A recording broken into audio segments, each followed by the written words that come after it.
السلام علیکم۔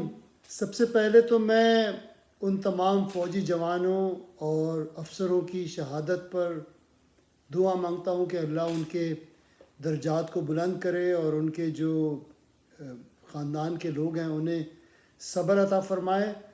بڑا مشکل ہوتا ہے، شہادت ایک بہت بڑا درجہ ہے اسلام میں، لیکن بڑا مشکل ہوتا ہے جب آپ اپنی جوان بیٹوں کو کی شہادت ہوتی ہے تو مشکل ہوتا ہے گھر والوں کے لیے اس دکھ کو سہنا۔ میں ان کے دکھ میں برابر کا شریک ہوں اور ان تمام شہیدوں کے درجات بلند کرنے کی دعا کرتا ہوں اللہ تعالیٰ سے۔ لیکن یہ بھی سوچتا ہوں کہ ہماری ریاست جو ہے وہ کب اس دہشت گردی سے نمٹے گی۔ اور اگر آپ کو یاد ہو کہ 2012-13 میں سب سے پہلے میں نے یہ کہا تھا کہ دہشت گردوں کے خلاف فوجی کارروائی ہونی چاہیے، اور اس وقت زیادہ تر سیاستدان، خاص طور پر پی ٹی آئی کے اور مسلم لیگ نواز کے، وہ یہ کہتے تھے کہ یہ ہمارے ناراض بھائی ہیں اور ہمیں ان سے مذاکرات کرنے چاہیے تھے۔ لیکن میرا موقف یہ تھا کہ دہشت گردوں سے آہنی ہاتھ سے نمٹنا پڑتا ہے آپ کو، اور جب تک آپ ایک بھرپور کارروائی نہ کریں اسے دبانا مشکل ہے۔ لیکن مسئلہ یہ ہے کہ اس بات کو بھی 10-11 سال ہو گئے ہیں، اور ان 10-11 سالوں میں ہم نے 5-6 آپریشن کیے، اور ہر آپریشن کے بعد ہم دعویٰ کرتے ہیں کہ آپریشن کامیاب ہو گیا اور دہشت گردی کا خاتمہ ہو گیا، اور اس کے بعد وہ دہشت گرد پھر واپس آ جاتے ہیں اور دہشت گردی کے کارروائیاں کرتے ہیں۔ اسی بنیاد پہ میں آپریشن عزم استحکام کے خلاف نہیں ہوں، لیکن میں یہ ضرور پوچھتا ہوں کہ جو پچھلے 6-7 آپ نے آپریشن کیے ٹی ٹی پی کے خلاف، ان کا نتیجہ کیا نکلا؟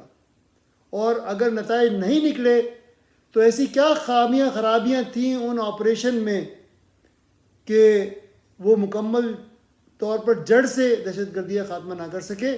اس لیے ہمیں آپریشن تو کرنا چاہیے، لیکن اس کے لیے پہلے غور و فکر کرنے کی ضرورت ہے کہ جو آپریشن ناکام ہوئے ان کی وجوہات کیا تھیں، تاکہ جو ہم اگلا آپریشن کریں ہم اس بات کو یقینی بنائیں کہ وہ کامیاب ہوگا۔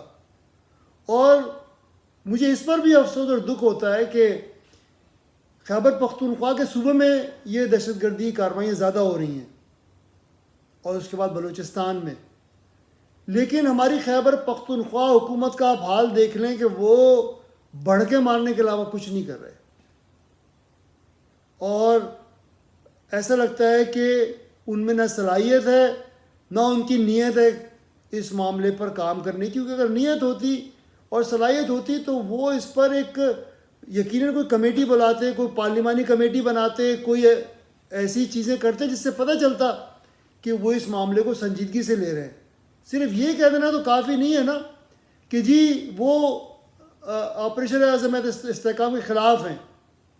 اصل چیز تو یہ ہے کہ ہونا کیا چاہیے، اس کے لیے کوئی پارلیمانی کمیٹی بنے، کوئی ماہرین بیٹھیں، وہ تجاویز تیار کریں، اور اس کے بعد اس طرح کا آپریشن ہو کہ جس میں سویلین کی زندگیاں اجیرن نہ ہوں، دہشت گردوں کے خلاف کارروائی ہو اور جڑ سے ان کا خاتمہ کیا جائے۔ یہ میرا مطالبہ بھی ہے، یہی میری خواہش ہے، یہی میری تجویز بھی ہے۔ لیکن دہشت گرد تو اپنی جگہ ہے، جب ریاست کمزور ہوتی ہے تو دہشت گرد اپنی کارروائیاں کرتے ہیں، یہ تاریخ کا سبق ہے۔ اور ریاست کمزور اس لیے ہے کہ سیاست کمزور ہے، اس لیے کہ جو اس وقت حکومت ہے وہ فارم 47 کی حکومت ہے، یہ عوام کے ووٹوں سے حکومت نہیں آئی، یہ تو اس میں تو کسی کو شک نہیں ہے نا۔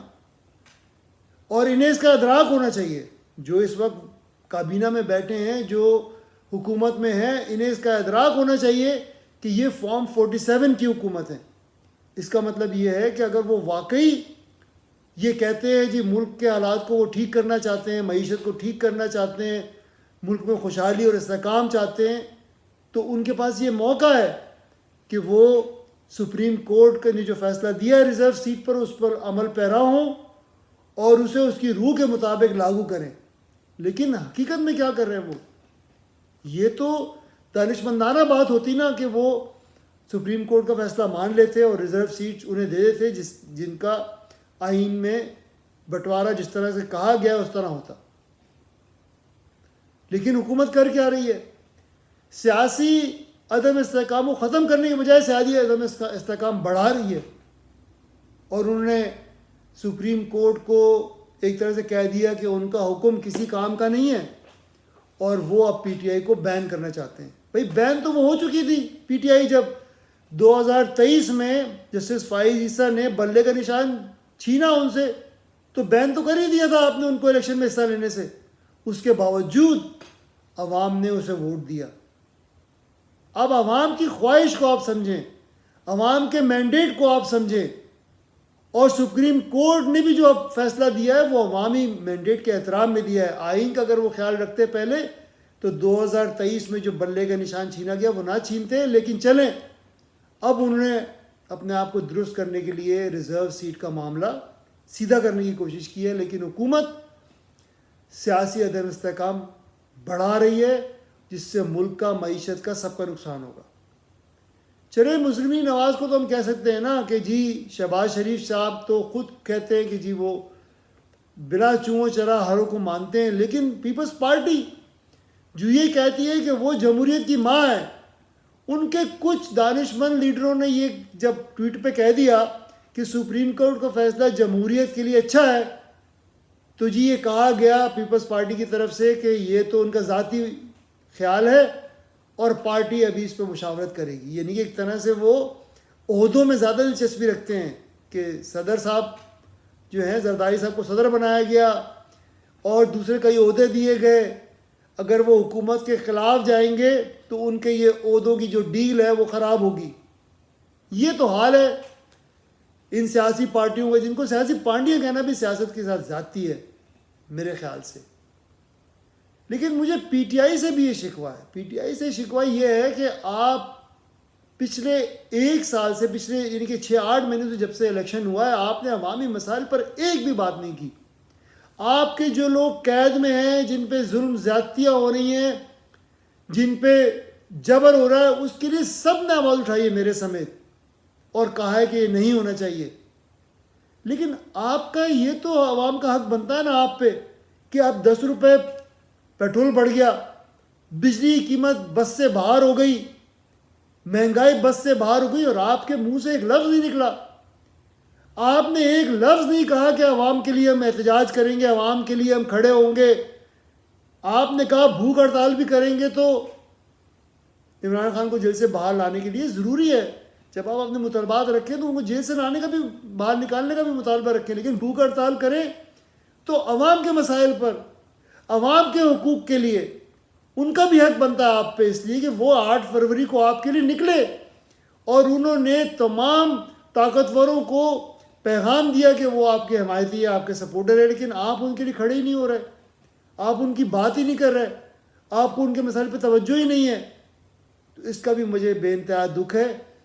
اور پی ٹی آئی کے پاس یہ موقع ہے سپریم کورٹ کے فیصلے کے بعد کہ وہ پارلیمان میں جا کے اپنی اکثریت ثابت کرے اور جمہوری طریقے سے اپنی حکومت لے، اور حکومت لینے سے پہلے یہ بھی بتائیں قوم کو کہ وہ عوام کے مسائل کو کس طرح ٹھیک کریں گے، اس ملک کو خوشحالی، ترقی اور استحکام کی طرف کس طرح لے جائیں گے. یہی میرا پیغام ہے. اگر آپ اس سے اتفاق کرتے ہیں تو ضرور دوسرے لوگوں تک اسے پہنچائیں. اگر آپ کو اختلاف ہے وہ بھی ضرور شیئر کریں کامنٹس میں. میں آپ کی تمام باتیں بڑے غور سے پڑھتا ہوں اور آپ کی باتوں سے سمجھنے کی بھی کوشش کرتا ہوں کہ آپ کیا چاہتے ہیں اس ملک کے لیے. شکریہ.